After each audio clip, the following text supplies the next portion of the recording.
It looked frightening, like a real inferno. Hotspots flaring up as crews battled the flames on the ground and from the air through the night.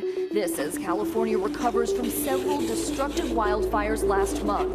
The Tick and Getty fires forcing mass evacuations in the Los Angeles area, and the Kincaid fire in Sonoma County charring nearly 80,000 acres, only fully contained days ago.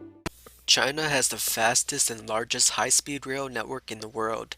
The country has more than 19,000 miles in rail, the vast majority of which was built in the last decade. Japan's bullet trains can reach the speed of almost 200 miles per hour and date back to the 1960s. They've become a staple for domestic travel and have moved more than 900 billion people without a single casualty. France began service of the high-speed TGV train in 1981, and the rest of Europe quickly followed.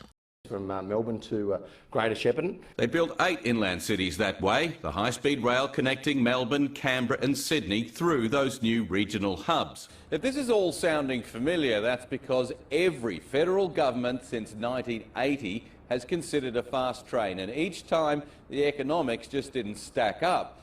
So what makes this time any different? High-speed rail is expanding all over the world in places like India, Saudi Arabia, Russia, Iran, Morocco, and then there's the U.S. In the state of California. California Governor Gavin Newsom surprised supporters of high-speed rail when he stressed the importance of building a small route through California's Central Valley while highlighting the difficulties of completing the full project from San Francisco to Los Angeles.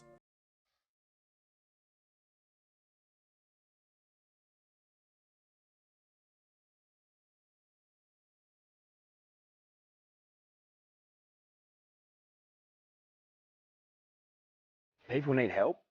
The Australian public, Australia-wide, is scared. It is just ridiculous. The Australian bush was managed for 40,000 years by the Aboriginals.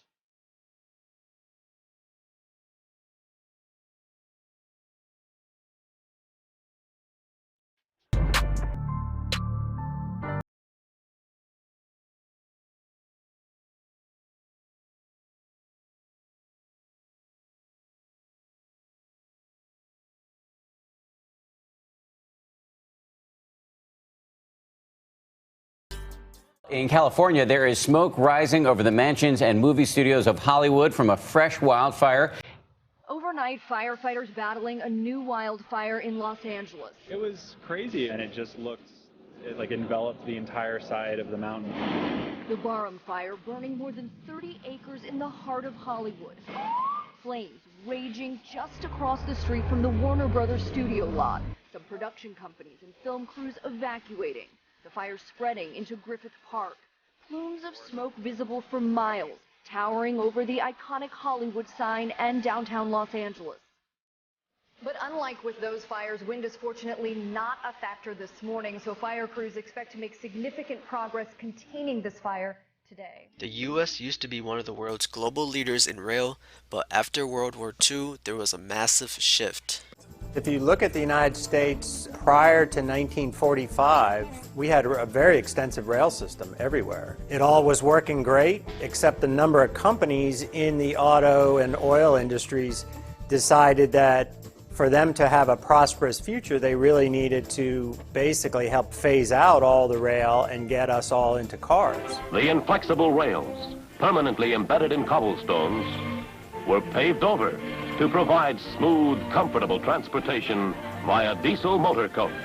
General Motors, Firestone Tire, Standard Oil, and a few other companies that got together, and they were able to buy up all the nation's streetcar systems and then quickly start phasing out service and literally dismantling all the systems over about a 10-year span. In the 1950s, Dwight Eisenhower signed a bill to create the National Interstate System. It allocated about $25 billion to build 41,000 miles of highways. The federal government paid 90% of that, the states covered the final 10, and rail fell at that time. Can't you see that this highway means a whole new way of life for the children? And a way of life that we have a chance to help plan and to build. Some are calling it the highway to hell.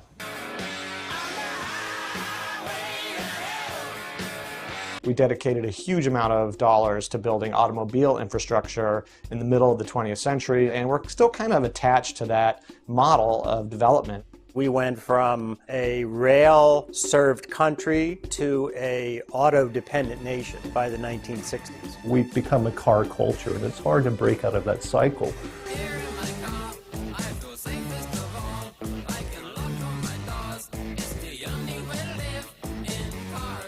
Not to mention the fact that in our political system, we have very powerful oil lobbies, car manufacturing lobbies, aviation lobbies, all the entities that the high-speed rail would have to compete with. This is the American dream of freedom on wheels. We average some 850 cars per 1,000 inhabitants in the U.S. In China, it's only 250. And we never gone back, but according to some, this country's transportation ecosystem is reaching a tipping point. When you look at what's happening with the corridor development, again, states across the U.S. who are recognizing they are running out of space to expand their highways or interstates. There are limits at airports. There's aviation congestion. So what are the options? 1. A better rail system, but at what cost?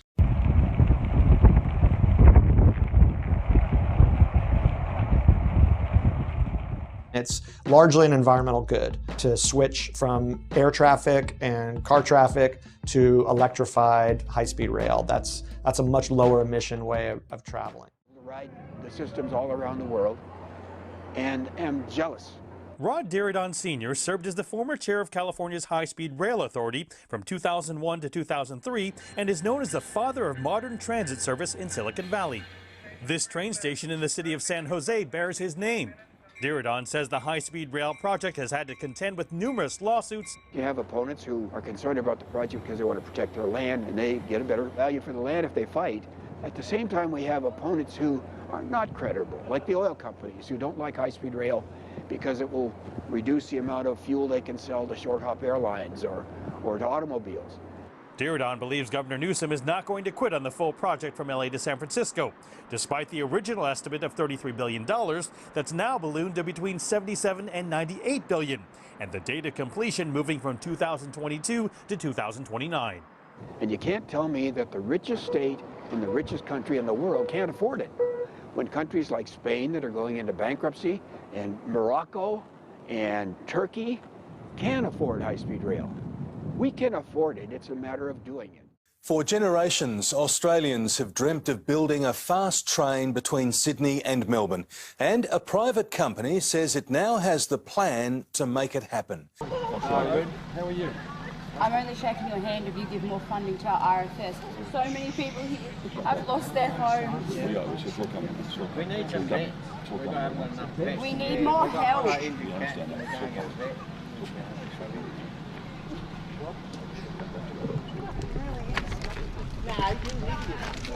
You won't be getting any votes down here, buddy. You're an idiot. Who votes Liberal around here? Nobody. No Liberal votes. You're out, son. You are out. Good night, See you, mate. Bye. Go on. What about the people? What about the people who have... $1 billion project would see 8 new inland cities built along the route, and a journey between the two capitals would take under 2 hours. For ambition, it's been likened to the snowy hydroelectric scheme. You know it's a big pitch when it starts with a JFK speech. We stand today on the edge of a new frontier. And follows with an even bigger promise. This is a project that can literally change the arc of your country. A fast rail not only connecting Sydney and Melbourne, but opening inland Australia. I'm confident this is the best project that Australia has seen to achieve fast rail between Melbourne and Sydney. The company, Clara, plans to make it happen by building inland cities along the way. We envisage them being between 100 and 200,000 dwellings. They'd buy farmland for, say, $1,000 a block and sell it as a house lot for, say, $150,000. The difference pays for the city infrastructure and the high-speed train. And this is where smart cities come in. What's the temperature in the Bourbon Room? A Bourbon Room temperature in your CNET smart home is at 66 degrees Fahrenheit. If you're already familiar, you may have a smart thermostat in your home or know someone who does. It's an example of the emerging Internet of Things. And now entire cities are scaling up as well. We begin in northern China, where some brand new smart trains are ready to go into service today. These trains will operate on a high-speed railway connecting the capital Beijing and the city of Zhangjiakou in Hebei province. The railway line is a major project for the 2022 Olympic and Paralympic Winter Games.